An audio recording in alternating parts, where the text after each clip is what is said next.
Hai teman-teman, udah lama banget nih gak ketemu ya. Semoga sehat selalu. Kami dari Perbankan Syariah C semester 5 mata kuliah perilaku konsumen kelompok 10 akan menyampaikan materi tentang kelompok acuan. Saya dan dua rekan saya yaitu Lulu Larasati dan Awi Baihaqi akan menyampaikan materinya.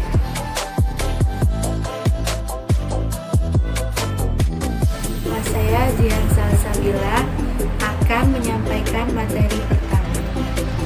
Materi pertama saya akan menjelaskan tentang pengertian kelompok. Kelompok yaitu kumpulan dari dua atau lebih orang-orang yang saling berinteraksi untuk mencapai tujuan yang sama. Mempengaruhi proses pembelian dalam dua cara, yaitu yang pertama, kelompok mempengaruhi pembelian yang dibuat oleh konsumen, dan yang kedua, anggota-anggota kelompok seringkali membuat keputusan bersama-sama sebagai kelompok. Kelompok acuan atau reference group adalah seorang individu atau sekelompok orang secara nyata mempengaruhi perilaku seseorang. Digunakan oleh seseorang sebagai dasar untuk perbandingan atau sebuah referensi dalam membentuk respons afektif, kognitif, dan perilaku. Memberikan standar dan nilai yang akan mempengaruhi perilaku seseorang. Dalam perspektif pemasaran, kelompok acuan adalah kelompok yang berfungsi sebagai referensi bagi seseorang dalam keputusan pembelian dan konsumsi. Jenis kelompok acuan.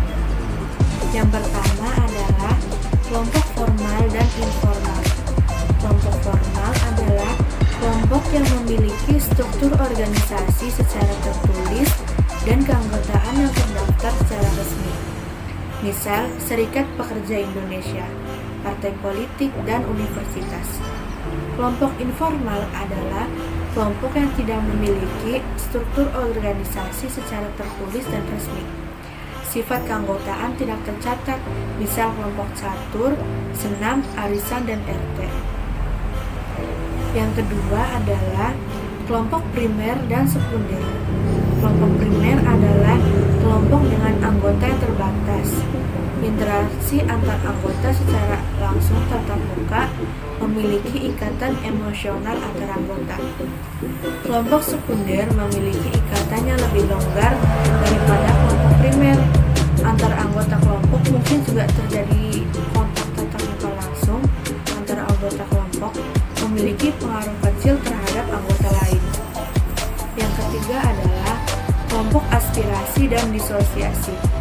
Kelompok aspirasi adalah kelompok yang memperlihatkan keinginan untuk mengikuti norma, nilai maupun perilaku orang lain yang ingin dijadikan kelompok acuannya. Misal anak-anak muda zaman sekarang banyak yang meniru cara berpakaian selebriti Korea. Bahkan kebiasaan mereka pun sudah banyak yang meniru. Kelompok disosiasi adalah seseorang atau kelompok yang berusaha menghindari asosiasi kelompok acuannya. Nah, materi selanjutnya yaitu tentang kelompok acuan yang terkait dengan konsumen. Yang pertama yaitu kelompok persahabatan. Kelompok persahabatan adalah kelompok informal dan mungkin bisa berbentuk kelompok primer atau sekunder. Memiliki teman atau sahabat merupakan naluri dari konsumen sebagai makhluk sosial. Yang kedua, kelompok belanja, yaitu dua atau lebih konsumen yang berbelanja bersama pada waktu yang sama. Kelompok belanja bisa merupakan kelompok persahabatan atau keluarga, namun juga bisa orang lain yang bertemu di toko untuk membeli produk yang sama. Tujuan membuat teman itu menikmati kebersamaan sosial dan menghindari resiko kesalahan membeli produk. Pasti nih di kalian ada kan yang kalau belanja sesuatu pengen ajak temen nih buat diskusi cocok yang mana gitu kan. Terus selanjutnya itu kelompok kerja adalah kelompok yang bekerja dan menghabiskan waktu yang bersama dengan rekan kerjanya.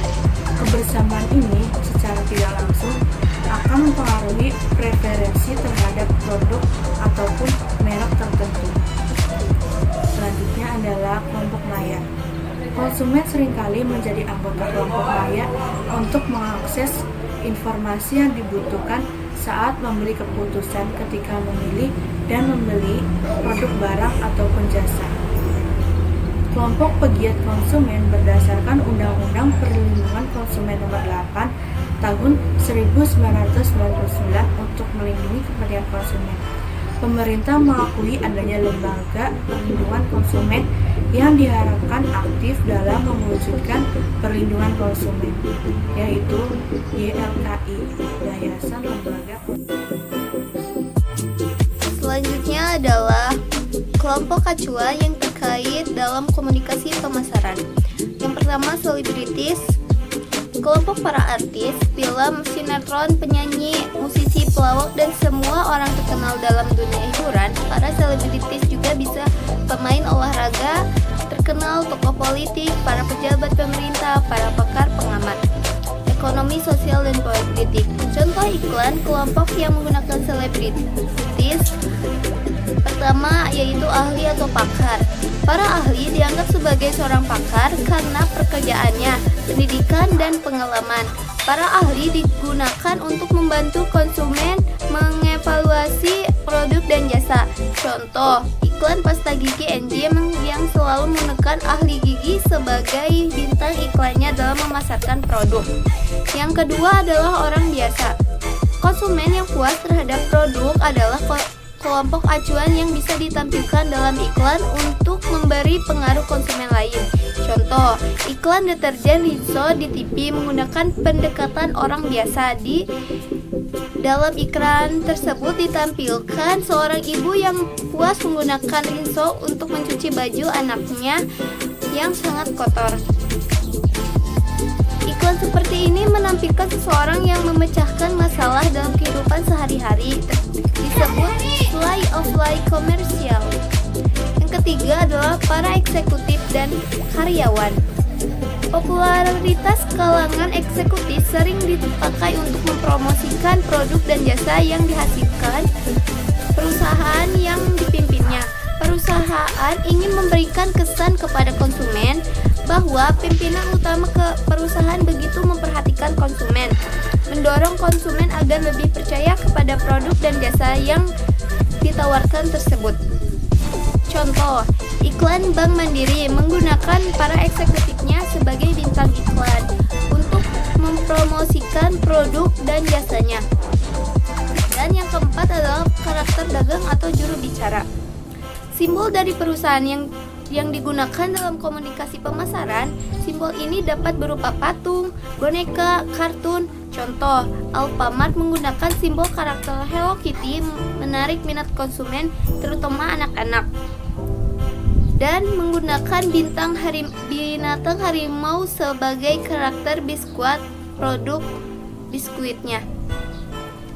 Selanjutnya adalah kelompok lain sebagai kelompok acuan. Yang pertama adalah MUI atau Majelis Ulama Indonesia. MUI berwenang dalam memberikan labelin halal pada produk yang lulus uji layak konsumsi.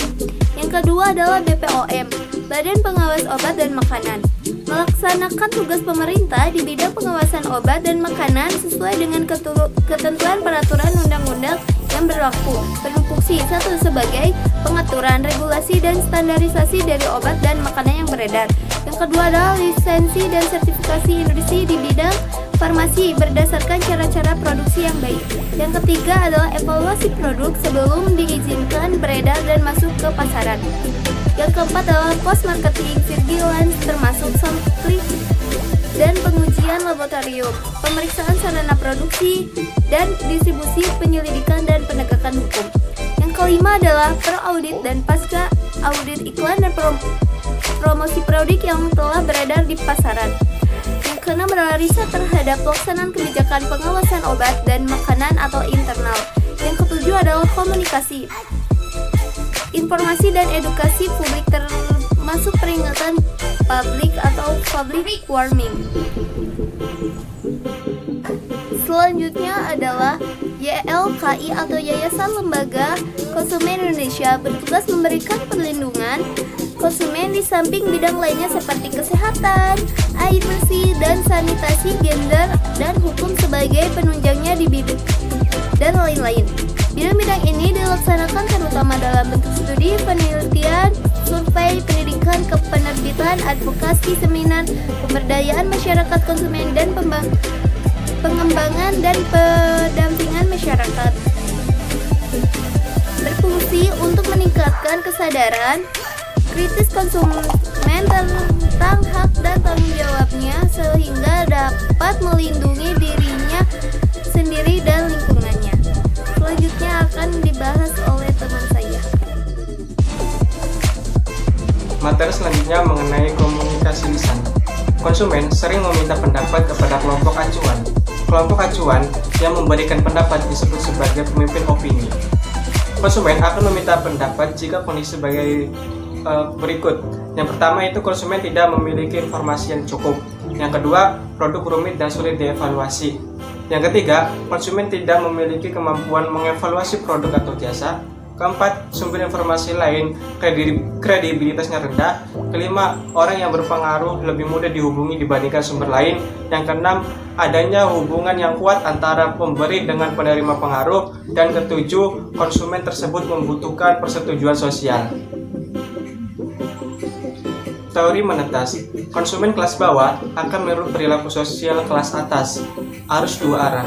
Ide-ide baru biasanya mengarah kepada orang yang berpengaruh, kemudian disampaikan ke orang yang lebih pasif dalam mengakses informasi.